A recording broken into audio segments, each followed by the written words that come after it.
Écoutez. Écoutez mon histoire, celle de l'hymne à la vie. De 2 molécules, Allah m'a créé et me voilà certifiant les destinées. Je suis née mystérieuse alors que rien n'existait. Le Coran, par ses versets, témoigna de mon entité. J'étais belle et convoitée, ma couleur reflétait la beauté de la création. Dominante sur terre, j'étais celle qui par Allah la détruisit d'une goutte de pluie, et me voilà déluge. Immense et vaste, je fus scindée en 2 pour sauvegarder un peuple, et me voilà miracle. Intime et perlée dans la souffrance d'une mère, j'ai jailli des pieds d'Ismaël, m'appelant ainsi Zamzam. Coulant en ce jour au bas de la maison sacrée, validant la prière des prosternés, m'appelant ainsi Wudu. Mais ma plus grande fierté était de côtoyer les justes, les bien guidés. Je suis à la cime de la wilaya, auprès des élus d'Allah. Mais voilà, ma chute s'amorça, ce jour-là, à Karbala. Le 2 du mois sacré, je devins fleuve, me voyant m'approcher de l'imam du temps, m'imaginant l'embrasser, lui et ses compagnons, attendant, impatiente, on m'emprisonna. Et me voilà recluse, enfermée. Je ne voyais que des infidèles s'abreuver. Je fus témoin du haletant embrasser la bague embrumée, lui, l'héritier de l'héritage de la puissance de Hamza, de la bravoure de Haïdar et de la dignité d'Ahmed. Puis, au centre des danseurs enivrés, le porteur de l'étendard sacré se dessina devant moi.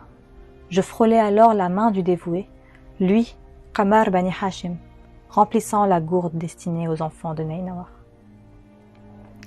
J'ai vu dans son regard sa fidélité plus forte que la mienne quand il refusa de me goûter. Je blêmis de ne pas avoir pu toucher ses lèvres et me voilà mendiante devant les larmes du transi. L'espoir vint à moi quand Abdallah m'appela.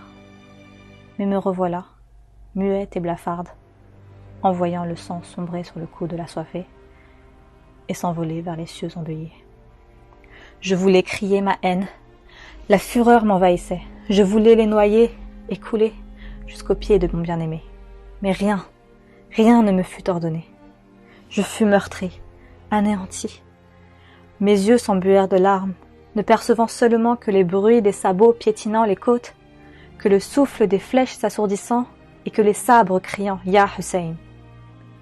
Quand apparut soudain la tête de mon bien-aimé et des corps dépouillés. Je déversai ma sève écarlate, effigie de mon chagrin, de par les roches et la voûte céleste, me voilà répandre le sang. Je m'attristais, moi, la convoitée des assoiffés, moi, la fidèle des bien guidés. Et le soir, le reflet de la tristesse des Zainab et des enfants du camp me couvrit de honte. Le mélange des larmes du prosterné invoquant les martyrs tombés accentua encore plus ma peine. Je doutais de mon existence, moi, l'illimité aux yeux du monde, ne pouvant apaiser de quelques gouttes la caravane torturée. Je suivis les chaînes balayant le sable du désert, seul l'écho de la voix du lion me redonnait espoir.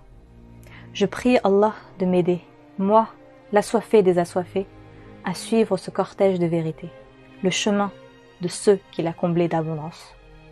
C'est alors que le Kawthar de Zahra et la maison des élus m'apparurent. Ébloui, je répondis que jusqu'au jour de l'appel, je deviendrais alors la dernière gorgée avant tout sacrifiée. Je deviendrais insipide et sans âme dans la bouche des infidèles, pure et réelle dans l'assemblée des fidèles, associant leurs larmes à la gourde de l'imam de notre temps, promettant d'apaiser l'armée de l'espérance, celle de l'imam de notre croyance.